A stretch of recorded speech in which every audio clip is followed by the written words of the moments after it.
Hello and welcome back to Griffin Eye News. I'm Maeve. With me, of course, I have my handy dandy sidekick, the opulent and obscure Skald, the Strife Maker. Hello. Hello, Skald. How are you, Maeve? Long time no see. I'm all right. How are you doing? I'm pondering this. Ooh, what is this? Because I was told to go west to seek my fortune. And the Vikings went west and they found Greenland and death and starvation. So I'm not sure if that was the best idea for... Besides the point, they found other things too. They found other things besides death and starvation. Yeah, so I was just thinking, this little cool little Viking candy dish from Oslo. Well, conveniently, speaking of the West, that's where our interviewees come from today. They come from the West, like the utter West? Like the West, like the kingdom of. So you're talking like Montengard? No, like the kingdom of. Oh, the kingdom of the West. Yes, I'm very, very excited. I'm kind of excited too. I don't think I've ever met anyone from the West Kingdom, have I? Well, sure. Now you're going to, Skald. With us today, we have Sir Helga and Magnifica Tullia.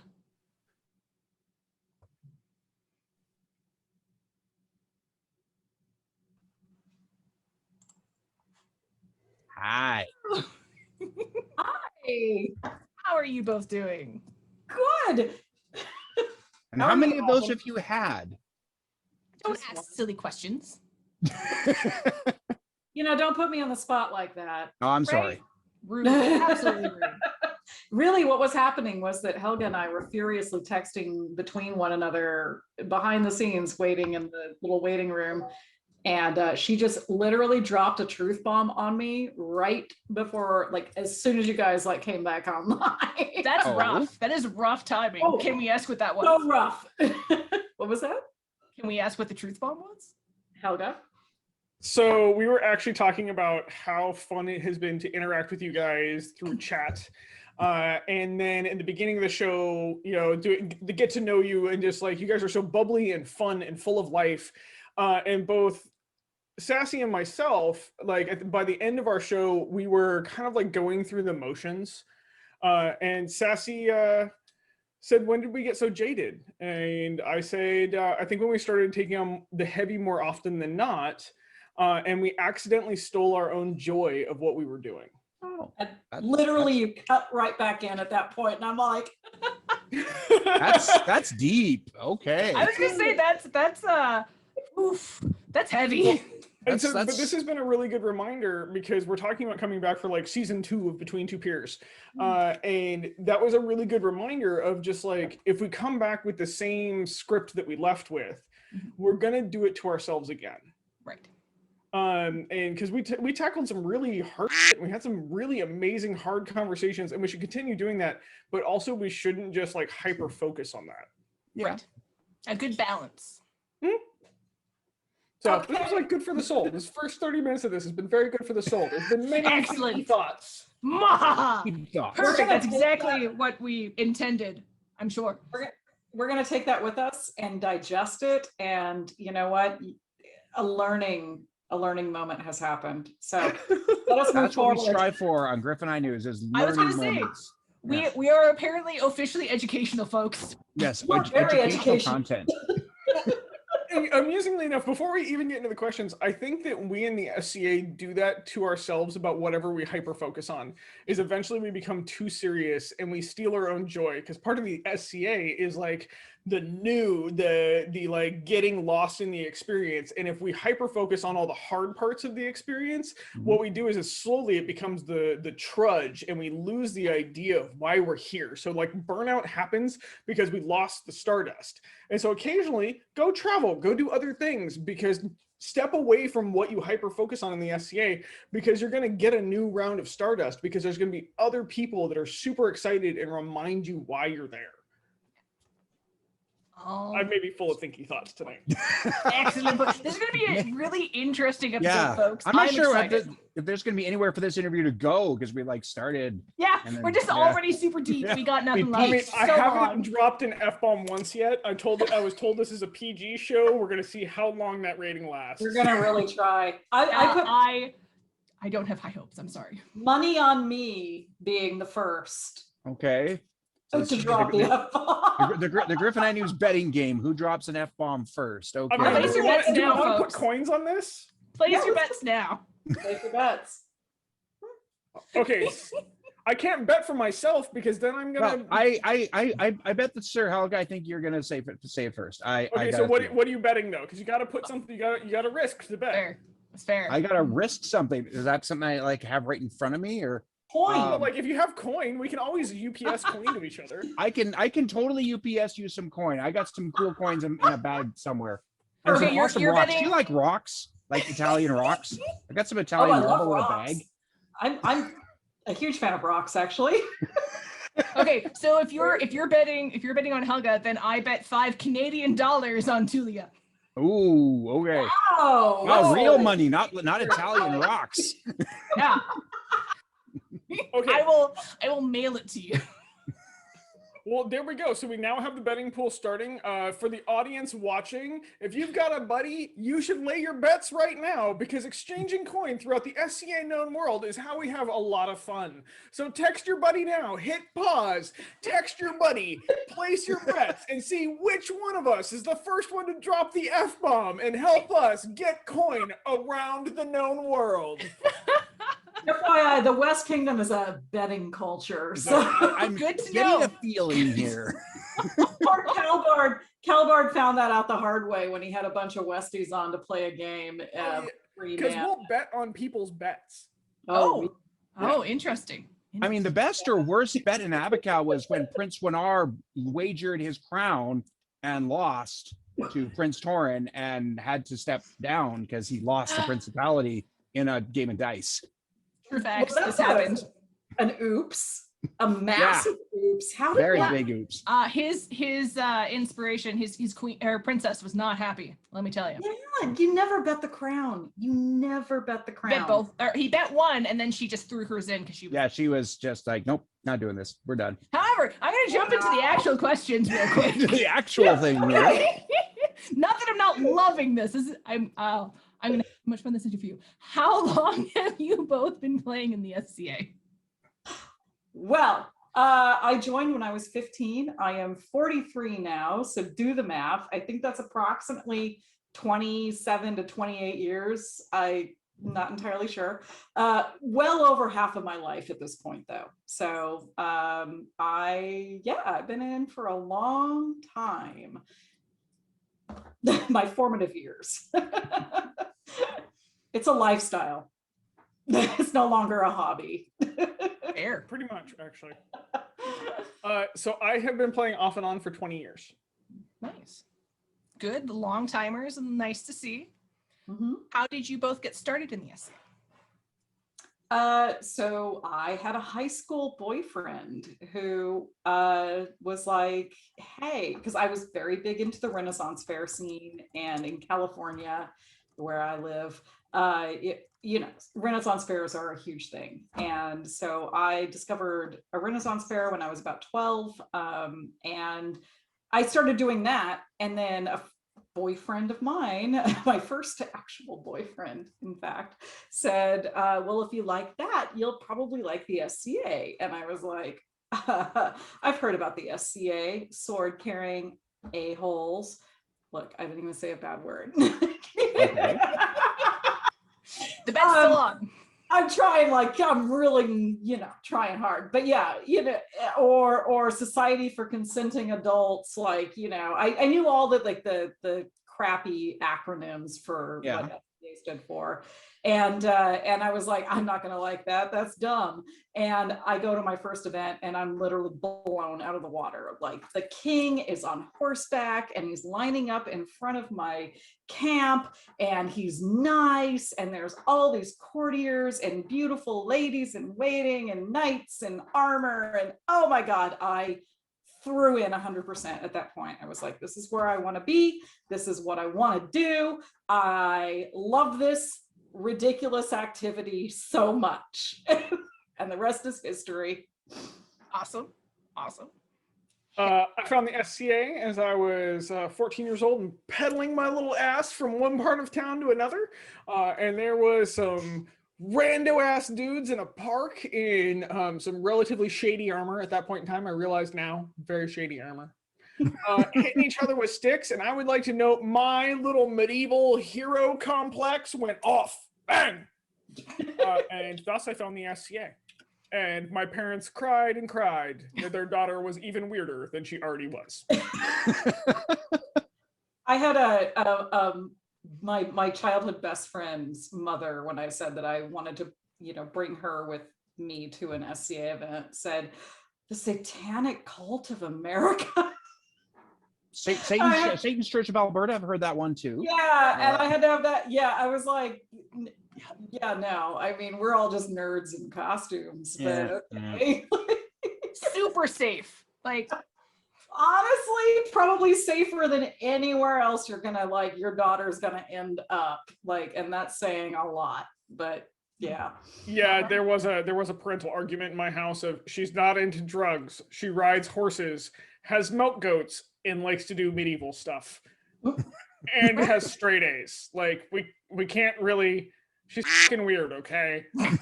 Oh, there we go. Damn it! Woo, woo. Okay. I owe $5. Moving on. That didn't take long at all.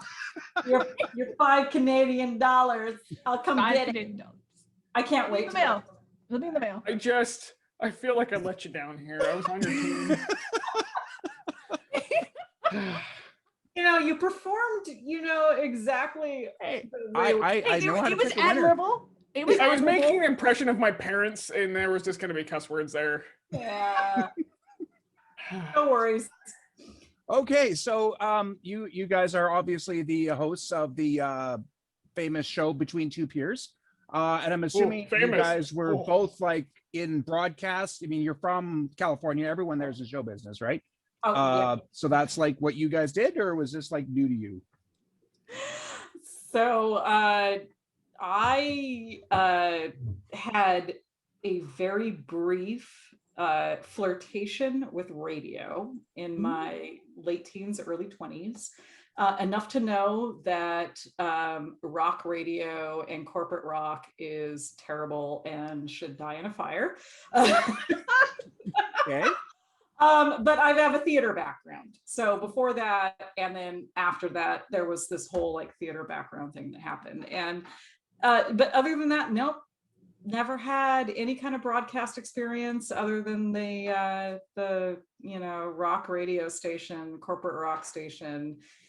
That was terrible. It taught me I didn't want to do that for a living, which was really sad because I think I'd kind of be cool at it, but whatever. I mean, you've been doing your talk show, so I'm just a ridiculously stick a spotlight on me and I'll perform. That's kind of what it is. Noted. Helga. So I have this friend, you see, who talked me into doing this, you see, after I said no. No, well, you let it go. You can do what you want now. You don't have to stop. Oh no, I'm now I've got to try to see if that was my one F-bomb. Okay. I'd like to note that Coach's Corner, I'm allowed one F-bomb a show, and that's true. That's true. That's the one. That's the one. Okay. That's the one.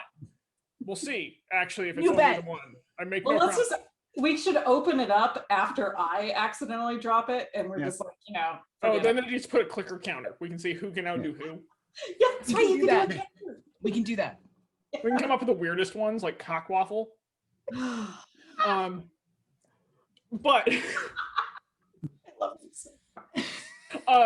So I actually have no background in radio or shows or anything else like that. I grew up in a small little redneck town, and I got talked into this because Tullia was like, "Hey, I want to do this thing, and I think you'd be a good personality for it." And I was like, "You want me on camera?" She's like, "Have you ever watched yourself talk?" Mm-hmm. I was basically like, and to be totally honest, I had asked another friend of mine, and they were basically, it wasn't that they were interested, I don't think they really took me seriously on it. Yeah.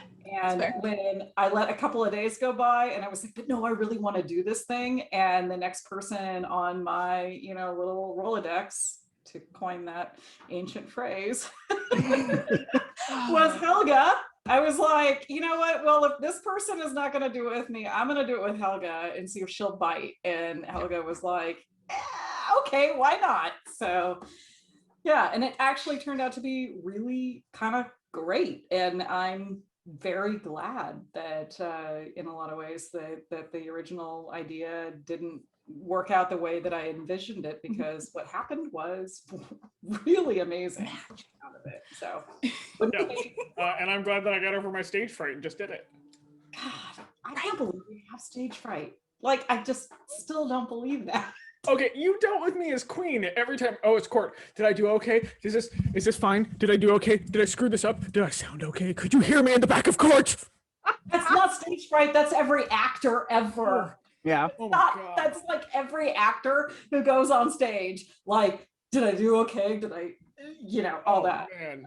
Like, am I gonna botch lines? Am I gonna pronounce a name wrong? Is the herald gonna point to the wrong line?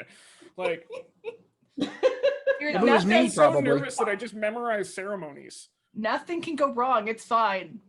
Yeah. No, I've been through like the vast majority of your courts and all the shows we've done together, and you know what? That's fair. Kicking butt. That's fair. So what specifically are the origin stories of Between Two Peers? Like, what attracted you to doing a web show rather than just getting drunk and not online? Helga, would you like to answer that?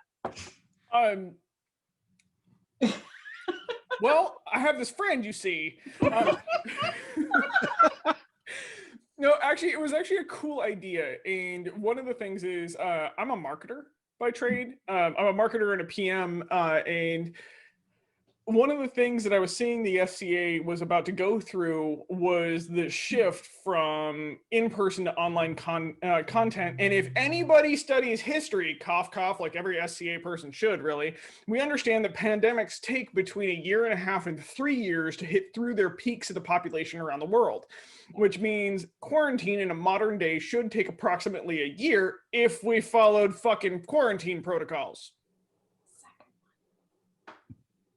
I have feelings. And so one of the things is Sassy came to me with an opportunity to try to kind of give back a little bit and be a distraction. Like, cool, go be that talk show host for a little bit. Like, go do the thing and try to spur the SCA into a more digital platform and amuse people. Like, literally, I asked my queen, like, who was the best Conan? Arnold or Jason Momoa, and we proceeded to have a giant conversation about it. Also, that was the total show that I went on the rant about wash your balls. Yeah, that was the very first episode. That was the quote that still follows me today. Always wash your balls. Words to live by, honestly. I mean, my knight has never given me that bit of advice, so yeah, that's no. Like, if you were trying to pick somebody up at a war, like, we're going to go down this rabbit hole for a moment. You're trying.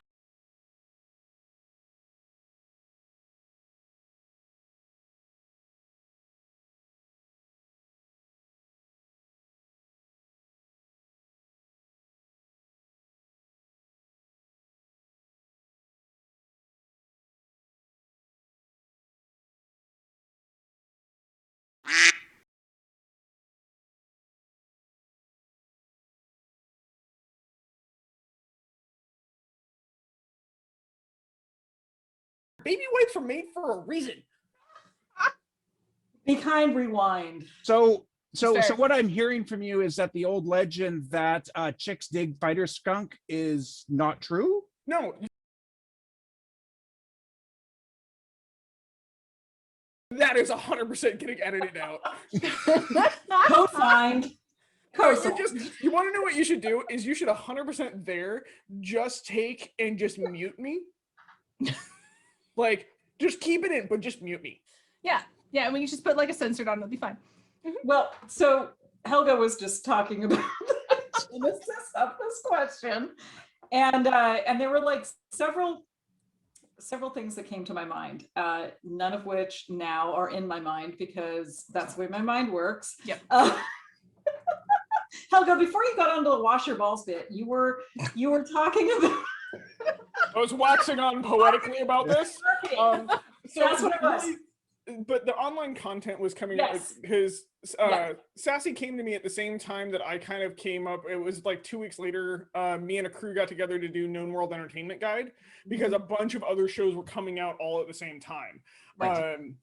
And other people, and so she gave me the opportunity to be one of the people out there trying to entertain people while we're stuck at home. And that was one of the things where I was basically like, who else do I know that is charismatic, witty, and understands kind of like honestly marketing. Like that was the thing. Like, you know, we saw the writing on the wall very early in California, especially Northern California and the Bay Area, where Helga and I were both at the time. And COVID hit very hard in our very immediate area. And we shut down on March 13th. And by, you know, we were thinking like, it's gonna be a bit, it'll be a bit. We'll know how, you know, we'll figure out how long it is. But it was getting on to about like 2 or 3 weeks at that point.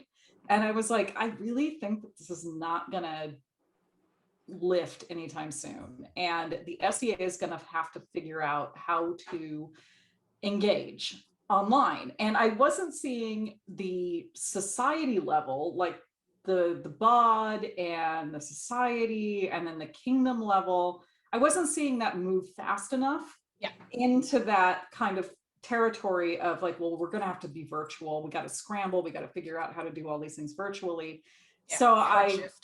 Yeah, it was a very hard shift. But because I used to work in social media, I was like, in marketing, I was like, well, you know, we're going to have really going to be like literally Facebook, where most of the SCA people are right now. I know, I hate Facebook. I wish we didn't use it, but we're there. I'm actually also the social media officer for the West Kingdom. And so I was basically like, you know, I'm watching all of this kind of slow roll happening. And I'm like, we're going to need to do something. There's going to have to be a way to engage people in virtually that connects them to the SCA while this, you know, while the SCA isn't actually happening in real time. And the SCA is very much a real-time activity. I ran into that because I'm on the I'm on the ass end of Gen X, early millennial. I had, you know, early adopter of a website and a blog and all these things. And when I was up and coming before I got my laurel, I was putting all of my research online, and I got a lot of pushback about like the, you know, on the council, I have laurels coming to me saying like, yeah, you put your stuff online, but what have you really done for us in the West? And I'm like, so we can get into this later, but this is part of it. That experience was part of it, where I was like, so I know the West is not really like great about adopting, you know, the internet in any way, shape, or form. So there's going to be a vacuum, and we need to figure out how we're going to fill that, and how we're going to keep people engaged, and how we're going to keep people entertained and like connected. And so that was literally what I was trying to do. Was I just didn't see. I didn't see the higher up levels moving fast enough. And so I was like, well, and then I saw other shows that started doing their thing. And I was like, well, this is where it's going to go. We've got to move. We got to move if we're going to do this. And that's how it happened. Cool. Very cool. Yeah. So we, Sir Helga, you'd made an insinuation earlier about something, and we need to go further there. We need to have the safety conversation first. What are the rules of the drinking game? This is important. Between two peers, we have a drinking game. There's also the caveat: the drinking game can be anything. It doesn't need to be alcoholic. And so we try to remind our audience of that. It is not just alcohol centric. You can just drink along. It's meant to have fun and like be dorks with us. Get your water in for the day. Exactly. I mean, it will make you drink your water level for the day. It will, in fact. So, rule number 1, when a host or guest uses a non-SCA name when referring to the other on the show. That's if I call Helga Araya accidentally, which I constantly do. Right. Drink. When somebody's pet appears on screen, when somebody calls for a soapbox, or the audience calls us on a soapbox, because, well, definitely our audience likes to call us on soapboxes. That's a rant. Going on a rant. Okay. A big Yeah, rant. so soapbox is a rant. It's a reference to, I make soapbox posts when I'm Mhm. like processing something. I'll actually post on Facebook like star drags out the soapbox, star, and then I'll go into whatever I'm talking about. And then when somebody mentions spite sprinkles or toe beans, Toe beans got added because so we're going to talk about spite sprinkles in a second, but toe beans are because you guys are awesome and sent us the questions ahead of time, which we don't do for our guests. We wanted you to have some time to think about it and ruminate what we were going to Thank say. you so Or much. sometimes happens, people say, no, don't ask me that. Yeah, that's an important one. awful Actually, I conversation. don't want to talk about that one. Okay. No, that it is actually something that we've ran into, and that's where I had it long. Yeah. Who cares? Anyway, the toe beans are like, like when you touch a cat on his paw, it doesn't like you touching. Oh yeah. Toe Yeah, beans yeah. are the best beans. Yeah, it just means that like you hit, you're like, stop. And Helga is the queen of the toe bean. Do not touch my toe beans. well, I mean, if you think about it, like a cat, when you reach out and touch their toe beans and they're like out there and they're like, I'm being a cat and I own the world. And then you touch their toe beans and they go, No. No. the F, small thumb monkey, Mhm. did you just upset my world? And then you touch their second beans and they're like, excuse me, you have affronted me. You have changed my universe. Why? Why have you done this to me? And then you like assault their toe beans and they're just like, but they have to keep eye contact. They're like, Yes. I'm paying attention to you because now you are a threat to my emotional stability, but I've got to process what just occurred. So those are toe beans. Right. Okay. That's Next. fair. Next. Oh, you want me to describe spite sprinkles? Spite That sprinkles. was well, Yes. Okay, so once upon a time, I was an angry unbelt. And actually, really, I wasn't really an angry, like, I went through an angry unbelt stage, but my angry unbelt stage was different. Everybody processes it differently. I wasn't owed. I was angry that other people weren't stepping up to their jobs.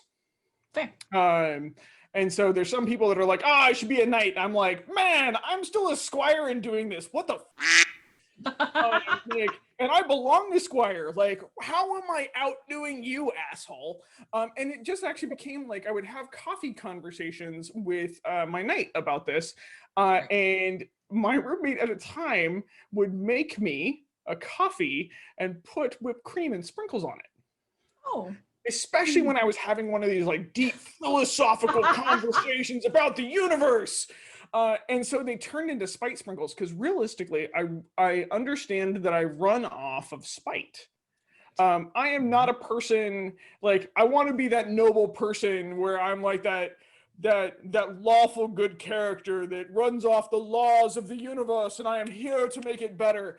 I am definitely the chaotic neutral character with like some, like, basically I'm the character that is just like for working in the rules because it does other things that harm other people. So I'm like this chaotic good, like weird. I was going to say, you're not neutral, you're chaotic good. Yeah, I'm like, actually, really, realistically, I'm like chaotic, not lawful. And I know that's not an alignment, but that I know what you're really saying, yeah. describes me. Yeah. Yeah. I'm the paladin that has a lot of and so it turned into spite sprinkles. And so it turned into like, I'm just putting spite sprinkles on this. This is for the good of like everybody else, but there's also just a little bit of me being like, Yeah. in there. And to this day, I'm still like that. Like I'll build my like, this is a noble cause. Why am I doing this noble cause? It is literally to tell that person that they can go suck a donkey wang. Okay. Still doing good. It's worked for her so far. Motivation irrelevant. Good achieved. I mean, motivation good or spiteful is still motivation. I was gonna say yeah. nobody critiques your motivation. Do you have motivation? That's the thing they care about. So I mean, they'll critique your motivation, where somebody actually tried to do that with me, and I was like, shit getting done. I would like you to note that if you stand in my way, I'll end you. With happy little noises, too. And be cheerful about it. reasonable. So that's what spice sprinkles became. And so it actually is a term that I like teach my students of Right. like, cool, are we doing this for love of it, or is there spite of it? Are we adding spice sprinkles to it? Like, you can still do it with the love, and then just like Just like a little the bit. dude that does the salt, you can just add a little spice sprinkle to the top of it, and it's like that extra at the end. Yes. Salt Bay. Yeah, Yeah, I didn't realize that was spite sprinkles, but I realized after I got to know Helga very well that was 100% what motivated me. So, Fair and reasonable. Does it get the stuff done? I'm sorry. Is stuff done? Cool. It was done. Well, it also runs into some people are competitive by nature. Women are taught not to be competitive because to be competitive means you're a bitch. And so it turns into, well, you're spiteful. Maeve Yeah. just taking a sip. Like, I'm sorry, let me roll my eyes at you and fucking truth bomb this shit. If any dude had my attitude, somebody would be like, oh, he is a leader. He will change things. Look at that. Versus they look at me and they're like, what the hell? Just walk through the door. Like, why? Why am I interacting with this small, angry creature that literally embodies fuck around and fuck off and find out, or fuck around and find out? Like, whichever one. Like, I am 5'5" of nothing in anger. And it's one of those things that I actually like. It's one of the things that I love about Sassy is like, when Sassy is happy, Sassy is very laid back, and like, I'll guarantee you nothing gets done. She's very happy. She's like, this is my couch and this is where we It's sit. true. And we It is enjoy- actually 100% true. we enjoy the surroundings, and look at me basking in my thing. And if you tell Sassy, I'm sorry, you can't do that, she is like, I was literally like, oh, Yeah. Oh, we got one. We got one. I got my first fuck you. Second. Second. this is the unrated show for Griffin News. I am really, really sorry to whatever royal of Avacal was hoping that this would be a very clean episode with peers. You know what, though? Sometimes an F. You know what? I It's have a no nice. stripes on. It's a nice like, there's no change. hope for me. Right? It's good to be There's- different sometimes. Yeah, shake it up, as we've said. So speaking of shaking, Sir Helga, we've some people might use a less nice term. We called it doing research. Some would call it stalking. And we notice on your show that you call yourself Danger Muppet. Now, Muppets normally aren't dangerous. So there's a story, right? Yeah. I would beg to differ. Most Muppets are very dangerous and they will come flying at you without warning. Anything that can be that happy with a hand up their ass Is aspirational. Okay, so the name Danger Muppet, because I know that's going to be edited out.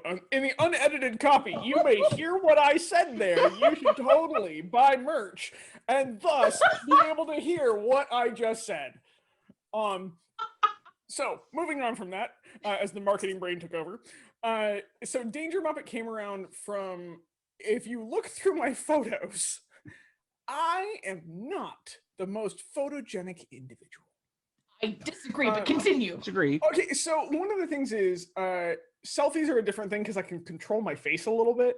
But when I'm out and about, I have a very, very expressive face.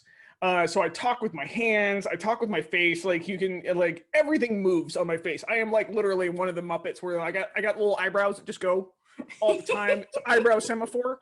Wonky eye. Yeah. Yeah, I mean, and my eyes aren't exactly straight. I'm sorry, like I'm just gonna out myself here. When you get kicked in the face by a horse at 14 years old, your eyes don't track the right way. And so one of the things is my husband would actually call me a Muppet because people would send us photos and he's just like, how did you get your face to look like that? Like, you're hot. You are not there. Like, whatever occurred there, like, were you thinking real hard? Something was going on there. Like, untag. And so he started calling me a Muppet. And one of the things is also like, Danger should be my middle name. I ride horses, I ride mountain bikes, I fight. I have been in more wrecks than most human beings' bodies should be.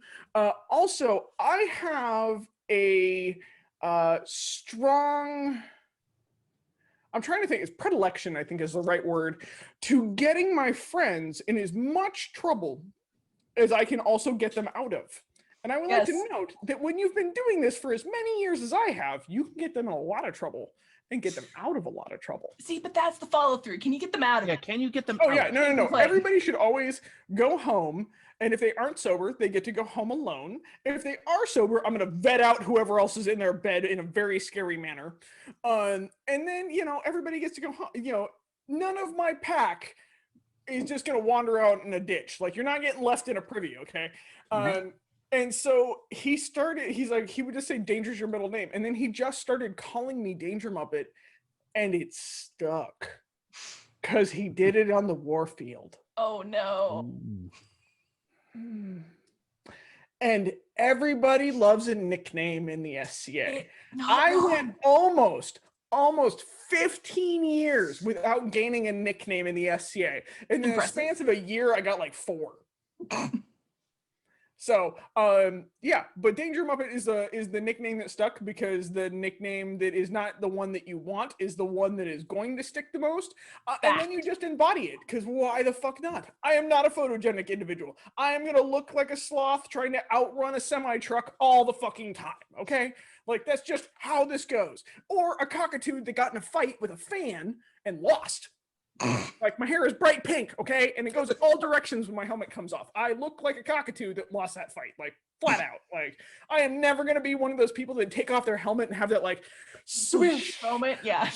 I'm the most attractive individual in the world. I am descended from Thorfinn the Cruel. I will always be attractive when my helmet comes off. No, Hair waving in the wind. Like a cockatoo had a fight with a fan and just lost. And then there was possibly a squirt bottle involved, and there was nothing attractive about me at that moment in time. And that's when that photo is going to happen. I like how you name dropped my boyfriend right there. I mean, that used to be a drinking rule, so I figured I should. Yeah, okay. Fair.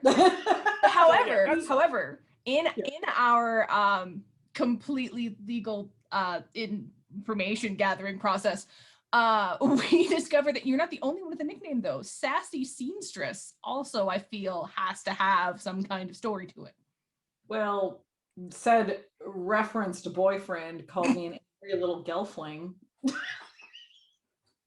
But Sassy Seamstress, there's not an actual really elaborate story behind it.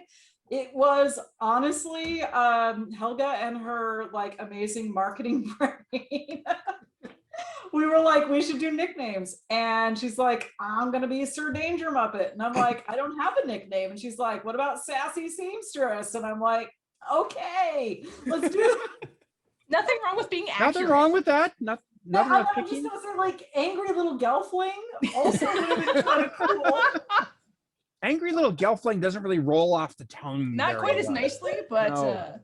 Yeah, not quite as well as Sassy Seamstress. I mean, I will say that I think like Helga had the right idea, but when we were brainstorming things, right, fair. Yeah, no, it is actually it's not a nickname I ever had prior to the show. And it was just one of those moments where, Helga was like, we should do like silly nicknames. And I said, I didn't have any. And she said, how about Sassy Seamstress? And I'm like, that sounds amazing. It's alliterative and it's fun to say. And so there we went with it. It's all the nice pieces of a proper nickname. Yeah, I mean, I have really awful nicknames like the B word and Mean Girl and exclusive B word. And like, we could go on and on and on. I don't don't like those nicknames as much. And that's fair. Sassy is much and much more accurate. It's fun. It Yeah. is sassy. Well, I mean, and now you got to change your Twitter handle to that. No, Yeah, I don't have a Twitter. You could. you could fix that. I should get a Twitter. You totally get a Twitter. I have the Kingdom Twitter, and that's about it. Oh, okay. Fair. Anyway, yeah. So, but I'm going to cut in because I'm a jerk like that. Your show, Between Two Peers, you have had many people. I lost count of what episode that you're on. Could you tell us? You've told us how it started. Can you tell us about your show and what it does, what it aims to do, other than drinking and getting people drunk?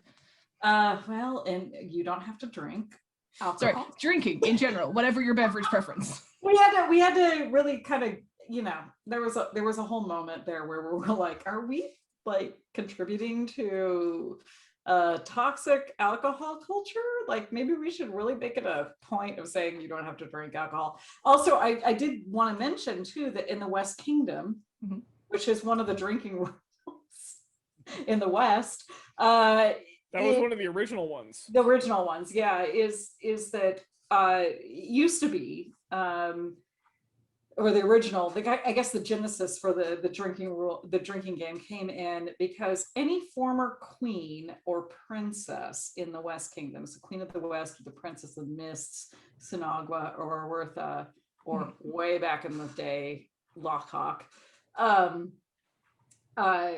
if you ever started a sentence with "when I was queen / princess," it used to be you had to take a drink. Mhm. Well, that switched into whenever somebody said that "when I was queen / princess," everybody had to take a drink. Right. So it was a silly drinking game where everybody was, well, when I was queen, and then everybody would be like, okay. And so that's where the drinking game genesis became a thing. Fair. I've lost track of the question. Just asking you to just describe your show for people who haven't seen it yet. right. So if you haven't seen it yet, go check it out. Like, come on. So Helga has a fondness for saying we're like Jerry Springer. We're like the Jerry Springer of the SCA shows. SCA Jerry Springer. Okay. All right. I think we're a little higher brow. I think we're more like a Sally Jesse Raphael. If we're gonna go throwing out early talk show references. Talk show names. Yeah, or maybe maybe we're a Donahue. Who knows? But so what we try to be, honestly, what we really wanted to recreate was the feeling of what it is late at night around a fire pit shooting with your friends. Like that's kind of what we wanted to do with the show, is just we're gonna have random conversations about ridiculous things, and people are going to say great things, like things that are amazing, and they're also going to say stupid shit. So that's what it is. Yeah. Helga? I can't really say it better than Sassy. It was the idea of what do we talk around the fire? Like what starts conversation, and let's get people. So part of the one thing that I will add is part of it was about breaking barriers. Right. Is that peers and non-peers, because people like we get hate mail. There's like, oh, you only have peers on there. I would like to note that 25% of our guests are non-peers, actually. And so it was really interesting is because we were trying to showcase some people that may not have the spotlight that should, and then introduce other people from around the known world to our audience and make them more accessible. And that was one of the really cool things, is that we got a lot of people from all over the known world to agree to be on the show and just let us randomly throw questions at them. And it was really, I hope that stuff like that continues, because I think that the idea that the kingdoms create barriers is a detriment to the SCA. And I hope the pandemic has just slowly and effectively murdered that concept. Right. Agreed. It certainly is making it easier. I mean, used to be there was no problem if you had an event in 3 different baronies at once. But Right. now it's like, but I could go to all three, and now I have to choose. Mhm. Yeah. Communication? What's that? What? Weird. Organization and calendaring? Yeah. So What do you weird. need pelicans for? Hey. Hey. Okay, we're not going to touch any sore points like that here. So back to your show. You have a content rating on your show as part of our completely legal and totally not creepy research.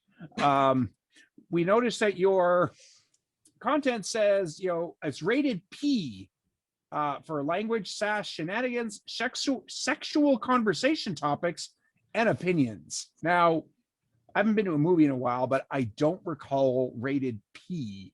So what does that mean? Helga? I have no idea our tech crew came up with it. Exactly. Our tech crew went, hey, we have this thing. I'm like, well, cool, we're not NC-17 because nobody's showing tits, but I'm not sure what this rating is, but I'm just gonna go with it because you guys are probably smarter than me. It was basically, so we have, it's not just Helga and I on Between Two Peers. We have a tech crew, which is Baby Ninja and Carius, Master Carius, and then a host of other amazing characters that do our online content and moderation on our Discord server. But the other two people involved in this normally are Baby Ninja and Carius, and they're the people on the back end that make us just have to be our ridiculous selves. We don't have to do anything. They push buttons, shit happens.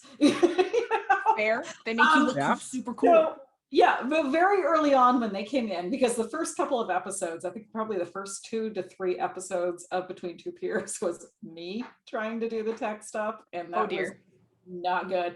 It was a whole bunch of really bad stuff. And Carius and Baby Ninja independently got in touch with both of us and was like, how can we help?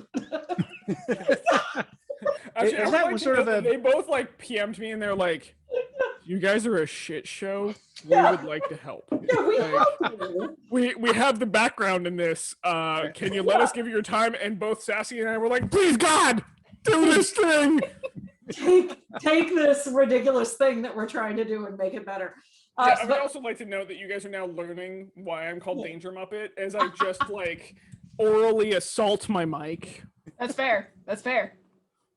So hey, what happens between you and your mic is between you and Right? your mic. I There's no mean- judgment here. No judgment. None. It's cleaned between uses. you had to go there, didn't you? So you're why Sassy drinks. I am why Sassy drinks. I love that you have an age within your rating as well. And I think it's Skeld, what's the age range again? Their age range is 18 to 99. It's to 99. So my grandmother is just allowed to I watch. was gonna say, my grandma's 99, so she's just right in there. Well, so We figured after that they didn't know how to use the tech. I mean, my grandma, not wrong. My grandma, up until about a year or two ago, out of almost all of my family, was the only person on Facebook and interacting with me on Facebook. My mother refuses to get on Facebook. Like, smart move, actually. That's impressive. My grandma would comment on everything that, like, any photo I posted, she'd be like, dislike. She would leave like a comment that would literally say dislike. And I'm like, this is literally, it's not why Sassy doesn't drink because of Danger Muppet. Sassy drinks because of grandma. Oh God, look at the damage. Anyway. Okay.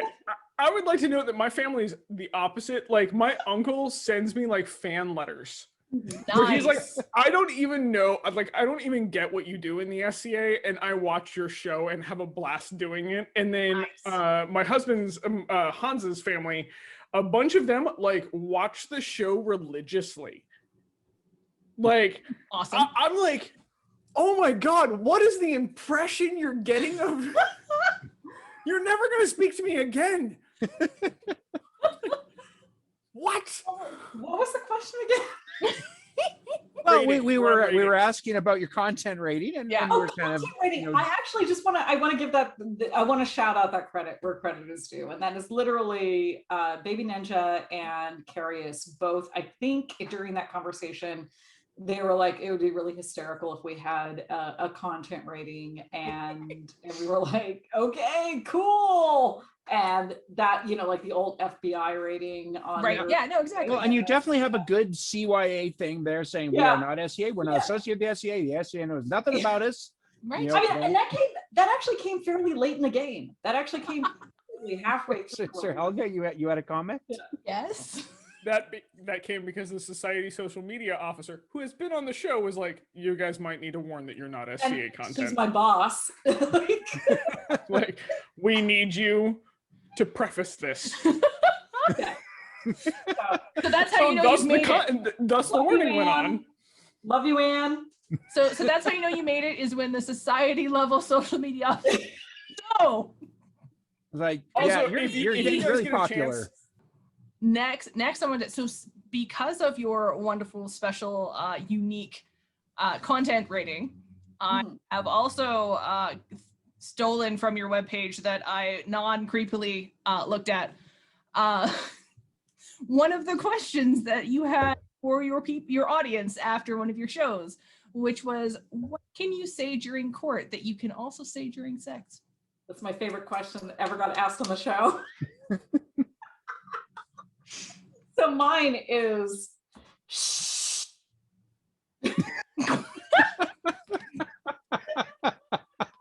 My favorite thing. It works in court or during sex. Not wrong. Not That may wrong. tell you a lot about me as a person. Oh, I'm about to out myself with my answer. Oh, well, by all means, out yourself. The pillows for your knees. Oh, Ooh. for your face. And to keep with that theme, again, in our completely not creepy research project, I episode- like how like Sassy and I are like, oh my god, you guys like internet stalked us to ask us questions. You go like, we're really not creepy, we promise. I'm like, no, you're not creepy at all. We do this all the time. So episode 27, what is your favorite euphemism for sex? Helga, you want to go? I mean, I believe I answered on that episode. I don't really have a euphemism for. Oh, making mac and cheese. Yeah, mac and cheese. Mac and cheese. Mac and cheese. Like, okay, if you stir a pot Craft of mac and dinner. cheese while you're stirring that pot, that is the same sound as like good hard fucking. Like that is the sound of just like they make the same sound. You will never make mac and cheese the same way again. When you stir that pot, you're gonna hear that sound. You're gonna be like, holy shit, she's right. So my favorite euphemism for sex is like, hey, wanna go make some mac and cheese? And has anybody ever said, okay, I got a box, and go to the kitchen and I got a box. I was gonna say that's not necessarily. I mean, I'm not really gonna turn somebody down if they want to go make me Kraft macaroni and cheese. I know, right? Like this So is either way you win, motherfucker. is what you're saying. Either way you win. Oh my god! like- So this is all coming back. This was Ghislaine, right? Was this Ghislaine's? believe so. Yeah, and we got off on like how you should actually got off. Oh my god, I can't even believe I said that. Anyway, we got onto the whole track about how you should actually make mac and cheese with like a little more milk and a bit of butter, like. So craft dinner for our Canadian friends. We still call it mac and cheese a lot of the time, but yes. Kraft, Anyways, yeah. Cultural bridge built. important. But I think mine is actually, and I don't think I actually said this on the show, was dining at the Y. Just, back in the day when you go to the YMCA, but this one I heard from my dear boyfriend long before we started dating. Right. And he just dropped this little like, yeah, blah, blah, blah, blah, blah, dining at the Y. And I went, oh my God, that's hysterical. So yeah, I'd go with that one. Nice. Excellent. I'm loving these answers. This is great times. Yeah. I was like, man, asking that question, I'm like, you're gonna have to edit that entire question out. We'll figure that out. We'll work it out. We're working out. We'll figure it out. So after your October bonus episode, how many followers did you actually lose? You know? We gained followers. Weird. I know. We were so sure we were gonna lose. We were like, and you know what? F this. And they're like, yeah, F it. Fair. Like, Yeah. We were just like, we thought that we were gonna drop some questions. And the thing is also, that episode probably could have been way worse. But Sassy and I have some strange levels of decorum, and we got some questions submitted that we were like, nope, hardcore not doing that question. And so it led to a more like cultivated, like addressing some of the biases episode than we thought it would, where like we both got off that episode and we were like, that was way less a Flame Wars episode than we thought. Like both of us were way too serious that entire time. Like we were actually addressing the questions versus just being like, yeah, there's this thing. And so we actually gained a shit ton of followers for it. Yeah, I was a little, there were questions that came in where we were just like, no. Nobody is gonna actually ask that in good faith, and they're not looking for an honest answer. They're looking not, and that was kind of where we were jokingly saying that, you know, we're gonna be the hard questions, we're gonna answer anything you want to know, doesn't matter what it is. But there was a lot, we did get a fair number of like just clearly done in bad faith, like it was just meant to be shitty. And so we were like, you know, we're not going to ask those questions, but we're going to address other questions that have been bandied about for a long time, especially in the West Kingdom, but also throughout the, you know, our SCA culture. And we'll see what happens. And weirdly, we ended up with more followers as a result. Because we don't. We've had a few hard questions we've asked our guests, and we thought we would put you into this one too. Are you wearing pants? Like No. through your show, do you wear pants? Oh, most of the time, no. No. I mean, I was about to say, how can we turn this into like some betting pool? let's quantify. Let's quantify. Are we talking about the British definition of pants? Because most times, yes. Or, no, sorry, like actual, like just over the top of your. Are you just sitting there in a pair of Bermuda shorts, or do you like have your full like garb on? No, normally I'm not. Normally I'm just in. So I have long tunics and stuff. Probably about like 1/3 of the time I'm wearing pajama pants under all of it, but you know, most of the time I'm like right now. In fact.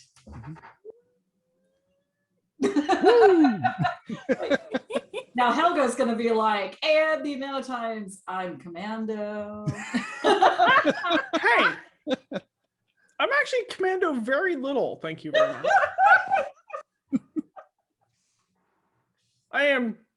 I mean, You must know. hang on, Ert breaks. I have to think that one out, actually. So am I wearing pants right now, or do I normally wear pants when we're shooting the show? Sure. Both. Yeah, both. Okay, so am I wearing pants right now? We're gonna have to figure out some fun way to figure that out for this show. So I'm not answering that question. For shooting between two piers, depends on the temperature. Ah. That is Like, if it's hot, like, fuck no. Like, why? Why? I know. I'm sorry. You're just now getting free range. No, that's okay. little I'm just trying to keep F-words. track. Like, they are like, behold my field of F words, for it is plentiful, because I am not afraid of their use. Excellent. So I would like to note that at one point it was so hot while we were shooting the show that I figured out how to jam my tunic underneath my keyboard, and I had a fan. Nice. Okay? That's ingenuity. That's some Like, good keeping your ingenuity. undercarriage cool is how to beat the heat. Yeah. Because it was 103 in my room while I was shooting the show. So like as I said, it depends on the show. But I'd probably say on average I'm wearing boy shorts most of the time because nobody wants to snail trail their fucking office furniture. Okay, like I gotta sit in that thing every day. Like nobody wants that. Like you do not just flat press yourself to it. Have a little decorum. Okay, like just I have feelings there. Okay, That's fair, but not full on pants either. Like my friends occasionally sit in that chair. There should be on that topic of that thing. I just saw today there was a kid who did a science experiment of like if cats' buttholes actually touch surfaces when they sit. Yeah, on I them. saw that study. Wasn't that great? Okay, so they put like lipstick on a very patient cat because my cats who are rad would never go for that. But yeah, they through different surfaces marked whether or not. And it turns out that, yeah, and it turns out unless your cat is practically hairless, no, their butthole does not touch any surface. And that's your fun fact for the day. And that's why you came to educational. watch the show. Learn. Educational. Julia's random information time. This is going to be the one of the most random episodes you guys have. And where I'm you're just okay like, with this. I'm by the genuine. end of this, you're going to be like, why did we invite these I two actually want weirdos to on? apologize to you guys. Next time we have been off the air for 2 weeks, and I didn't. You know, I've been enjoying my time off the air during our break, but I think you know, Helga and I didn't realize how much we missed it. So what you're saying is I think we timed this perfectly, really. Yeah. I'm okay with this. I would like to take a break, a real quick Okay. break, Fair. and I mean, you can feel.